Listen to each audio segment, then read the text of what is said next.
Welcome to News 5 Everywhere.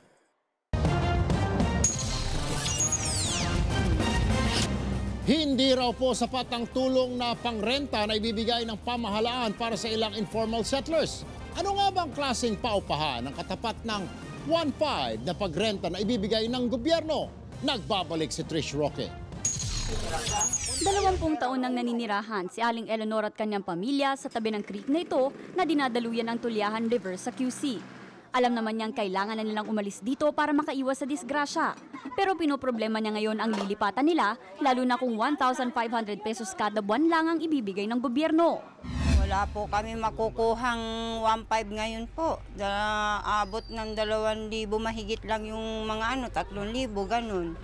Nag-ikot ang News 5 para maghanap ng mga pwedeng lipatan ng mga alis mula sa mga estero sa halagang itinakda ng gobyerno. Ito yung halimbawa ng isang bahay na pwedeng maupahan sa halagang 1,500 pesos. Pasok tayo.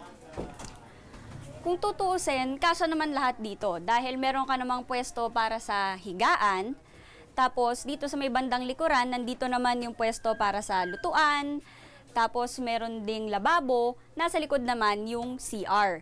Yung sukat nito nasa 2 meters by 6 meters. Kasya na siguro yung 5 o hanggang 6 na membro ng pamilya. Medyo magsisiksikan nga lang. Pero depende pa rin yung makukuha mong bahay sa lugar kung saan ka umuupa.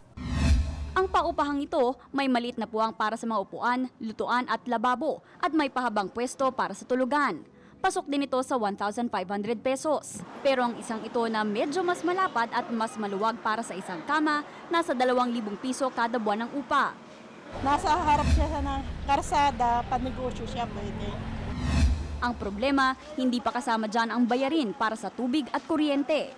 Ang ugat kung bakit naririyang kami sa estero ay yung kawalan ng mahusay o kasiguraduhan sa trabaho at nakabubuhay na sahod. Pero ang DILG, paninindigan na ang kanilang plano. Instead of handling them with an iron hand, they are offering them, di ba nga, safe, affordable, decent housing, accessible to livelihood. And I hope that they will accept that. Trish Roque, News 5. Be sure to come back. News 5 Everywhere. Copyright 2013.